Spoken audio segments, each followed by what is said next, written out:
I am not a happy person. Oh, Hey, Mom, I need to ask you. I can't talk. You were saying you're my daughter. Because I'm your daughter. I didn't even know you existed, and now all of a sudden.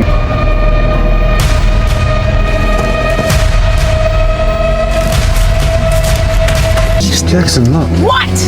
I need help. I think we are in for quite an interesting night. You don't have to live like this anymore.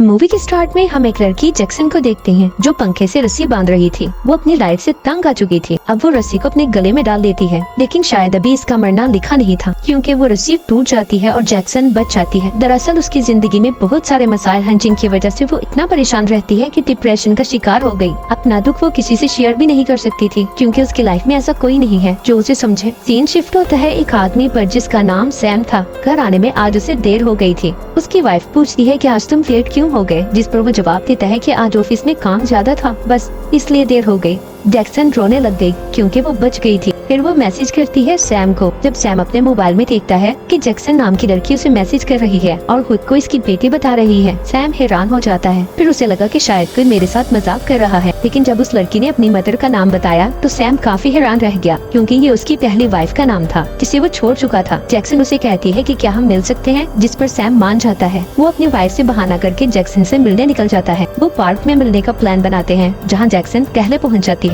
फिर जब वहाँ Sam आया तो वो एक उदास लड़की को देखता है, तो वो पूछता है कि क्या तुम ही जैक्सन हो। उसके हाँ बोलने पर वो उसके पास बैठ जाता है। फिर वो दोनों बातें करने लगते हैं। जैक्सन बताती है कि मैं आप ही की बेटी हूँ। आपने जब मेरी माँ से शादी की तो वो प्रेग्नेंट हो गई, लेकिन जब तक वो ये बात आपको बताती काफी देर हो गई थी, क्योंकि आप दोनों अलग हो चुके थे। इवन मेरे और मॉम का रिलेशन अच्छा नहीं रहा, वो मुझे छोड़कर अलग रहती हैं। अब सैम उसकी बातें सुन तो रहा था, लेकिन उन बातों पर यकीन करना कुछ मुश्किल था। इन सब बातों की वजह से सैम काफी परेशान हो गया, क्योंकि जाहिर है अब इसने दूसरी शादी कर ली थी। अब शायद वो जैक्सन को ना अपनाए। उसे जैक्सन की फिक्र भी हो रही थी, लेकिन वो जैक्सन के लिए कोई फैसला भी नहीं ले सकता था। अब वो वहाँ से जाने लगता है। जैसे ही वो जाने लगता है, वो दोनों एक आदमी को आता हुआ देखते हैं। वो बहुत तेजी से आगे बढ़ रहा था। वो एक बच्ची के पास जाता है और अचानक उसका बड़ा सा मुंह खुल जाता है और वो अपने मुंह में उस बच्ची को निगल जाता है। फिर इसका मुंह वापस अपनी असली हालत में आ जाता है। ये देखकर दोनों हैरान हो जाते हैं। अब वो बड़े मुंह वाला अजीब आदमी इनकी तरफ आने लगता है। ये दोनों काफी डर जाते हैं और जल्दी से वहाँ से भागकर गाड़ी में बैठ जाते हैं और फिर वो वापस अपने घर आ गए।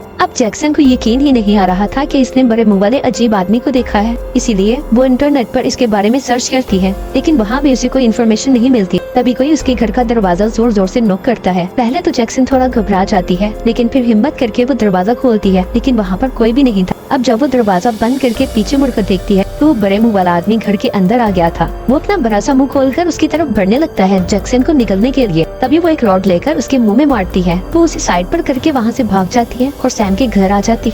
घर में अंधेरा था। वो सैम से बात करने लगती है। वो कहती है कि बड़े मुंह वाला आदमी अब हमारे पीछे पड़ गया है, क्योंकि आज वो मेरे घर तक आ गया था। वो हमें भी निगल जाएगा, इसीलिए हमें जल्दी यहाँ से भागना होगा। लेकिन सैम उसके साथ जाने से मना कर देता है। अब यहाँ उसकी वाइफ को लगा कि इन दोनों के दरमियान कुछ चल रहा है। तभी जैक्सन उसे कहती है कि आंटी ये मेरे डैड है और मैं इनकी बेटी हूँ। इसकी बात सुनकर सैम की वाइफ को भी यकीन नहीं आता। फिर उसे बाहर किसी की आहट महसूस होती है। वो जब पर्दा हटाकर देखती है तो वही पार्क वाला आदमी था। उसे देखकर जैक्सन कहती है कि ये तो वही है, वो बड़े मुंह वाला आदमी जो अब हमारे पीछे है। हमें जल्दी यहाँ से निकलना होगा। पर वो दोनों ही नहीं मानते और फिर जैक्सन दोनों को चाकू दिखाकर धमकाने लगती है। इस वजह से सैम की वाइफ डर जाती है और अब वो अपने हस्बैंड को जैक्सन के साथ जाने देती है और फिर वो अपने डैड को वहाँ से लेकर निकल जाती है। वो अपने डैड से कहती है कि अब हम मेरे एक फ्रेंड के घर जाएंगे, क्योंकि वो इस तरह के अजीब लोगों के बारे में काफी कुछ जानता है। इस बीच सैम की वाइफ उसे कॉल करती है, क्योंकि उसे अपने हस्बैंड की फिक्र हो रही थी, लेकिन सैम कॉल अटेंड नहीं करता और उसे अपनी लोकेशन सेंड कर देता है कि इस वक्त वो कहाँ है और कहाँ जा रहा है, ताकि उसकी वाइफ ने आना हो तो वो लोकेशन को फॉलो करते हुए उसके पास आ सके।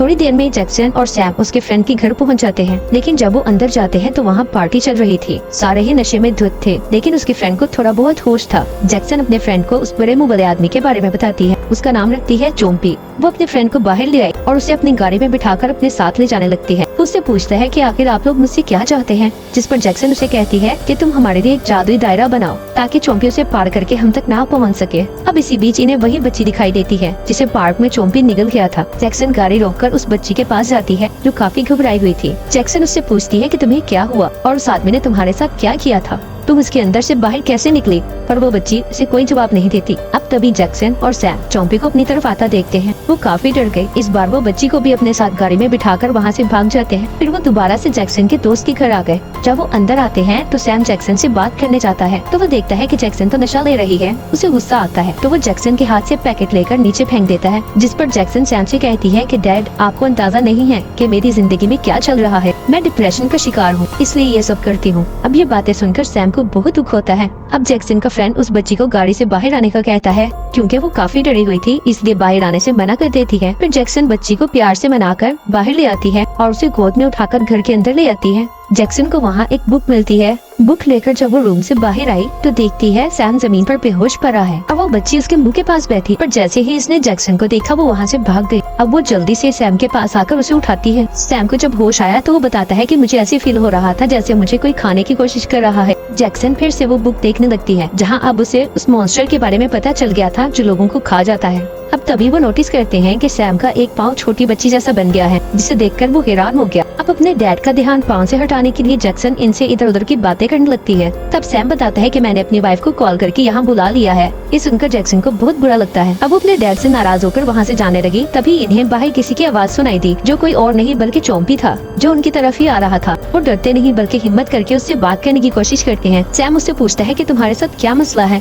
और इस छोटी बच्ची ने मुझे काटने की कोशिश क्यों की। जैक्सन भी उससे पूछती है कि हमारे पीछे क्यों पड़े हुए हो, चाहते क्या हो हमसे। तो चॉम्पी नीचे बैठकर फिर से अपना बड़ा सा मुंह खोलता है और इशारे से उनसे कहता है कि मेरे मुंह के अंदर आ जाओ, तुम्हें तुम्हारे सवालों के जवाब मिल जाएंगे। अब यहाँ डरते हुए जैक्सन चॉम्पी के मुंह में अपना सर डालती है और फिर उसके पेट में चली जाती है। वो सैम को भी अंदर आने का कहता है तो वो भी डरते हुए इसके बड़े मुंह से इसके पेट में चला जाता है। फिर अंदर जाकर वो देखती है कि मुंह के साथ साथ उसका तो पेट भी बहुत बड़ा और अलग किस्म का है, जहाँ वो लोग चॉम्पी की आवाज सुनते हैं। चॉम्पी उनका वेलकम करता है और बताता है कि मैं असल में यहाँ एक शैतान को पकड़ने आया हूँ और जिस बच्ची से तुम लोग मिले थे वो शैतान इस बच्ची के अंदर है। बच्ची के अंदर वो शैतान लोगों को काट काट कर अपनी तरह बना रहा है। इसने सैम पर भी हमला किया था, तभी सैम का पाँव एक छोटी बच्ची जैसा बन गया है। और अब अगर हमने इस शैतान को ढूंढकर खत्म नहीं किया तो सैम भी इस छोटी बच्ची जैसा बन जाएगा, यानी इसका डुप्लीकेट। अब यहाँ इन दोनों को सारी बात समझ आ जाती है कि चॉम्पी ने बच्ची को क्यों निकला था, जिसके बाद चॉम्पी इन दोनों को अपने मुंह से बाहर निकाल देता है और वो दोनों काफी खुश थे कि चॉम्पी ने इन्हें कोई नुकसान नहीं पहुंचाया और वो इनकी और बाकी सबकी मदद ही करना चाह रहा था और ये लोग इसे ही गलत समझ रहे थे।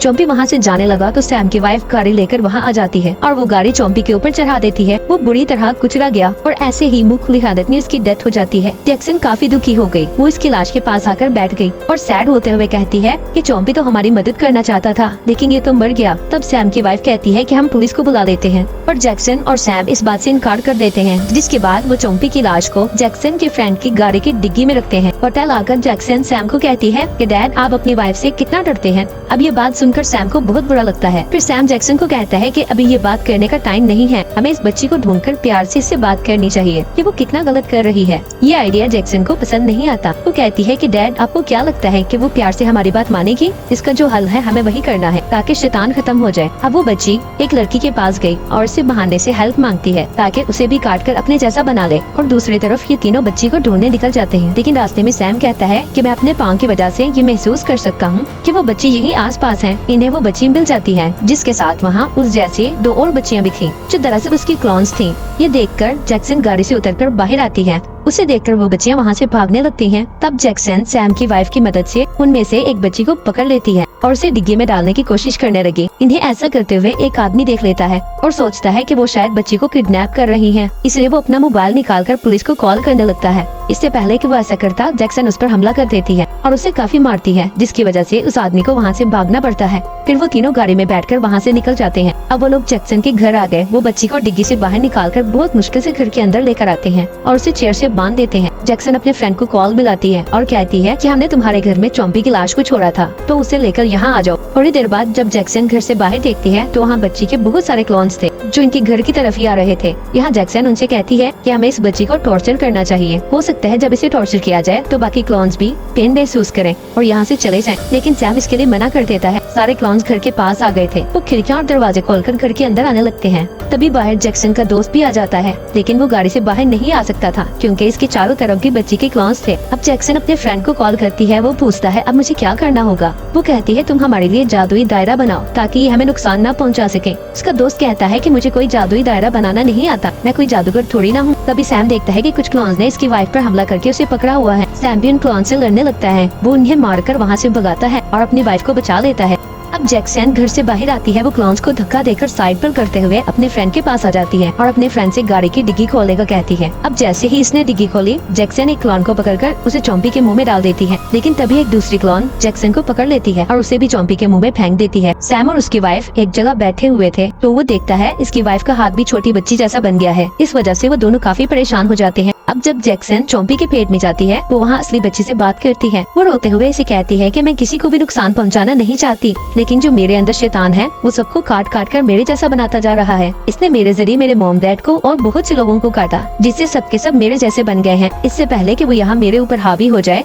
मैं तुम्हें कोई नुकसान पहुँचाऊँ, तुम यहाँ से चली जाओ। वो जाने से मना कर देती है। उसे बच्ची पर तरस आ रहा था तो उसकी जान बचाने के लिए वो रिस्क लेने का फैसला करती है और कहती है कि तुम इस शैतान को मेरे अंदर भेज दो, मैं इस शैतान से लड़ने की पूरी कोशिश करूंगी। ये कहकर वो बच्ची के गले लग जाती है और उसके अंदर का शैतान निकलकर अब जैक्सन के अंदर चला जाता है। ऐसा होते ही वो सारे क्लॉन्स जो बच्ची जैसे दिख रहे थे अब जैक्सन जैसे दिखने लगते हैं। जैक्सन अपने होश में थी, वो शैतान से लड़ती है और इन सभी क्लॉन्स को चॉम्पी के पेट में आने पर मजबूर करती है। और अब जैसे जैसे वो सारे क्लॉन्स चॉम्पी के पेट में आते हैं वो सारे अपने असली रूप में वापस आ जाते हैं। साथ ही जैक्सन भी शैतान से लड़ रही थी। अब सैम भी चॉम्पी के पेट में आ गया और अपनी बेटी जैक्सन की मदद करता है इस शैतान से लड़ने के लिए। अब वो दोनों मिलकर इस शैतान को बड़ी ताकत लगाकर जैक्सन के अंदर से बाहर निकाल देते हैं और अब वो यहाँ से इस दुनिया को छोड़कर चला जाता है। पर जाते जाते इसने बाहर जाने का रास्ता बंद कर दिया था, इसलिए अब वो दोनों वहाँ से बाहर नहीं निकल सकते। पर तभी बाहर से सैम की वाइफ और जैक्सन का दोस्त एक रस्सी की मदद से रास्ता बनाते हैं और इन दोनों को बाहर निकाल लेते हैं। एक दूसरे से मिलकर ये सब बहुत खुश हो गए थे और वो बच्ची जिसके अंदर से शैतान हमेशा के लिए निकल चुका था वो भी अपने मॉम डैड को देखकर काफी खुश हो जाती है। यहाँ सैम जैक्सन को कहता है कि मेरी बेटी मुझे माफ कर दो, इतने साल मैं तुमसे दूर रहा और इतने साल तुम्हारे बारे में पता भी नहीं लगा सका, तुम्हारे डिप्रेशन की वजह मैं हूँ, मुझे माफ कर दो, अब से मैं तुम्हारा ख्याल रखूंगा। ये कहकर वो जज्बाती हो गया और जैक्सन को गले से लगा लेता है।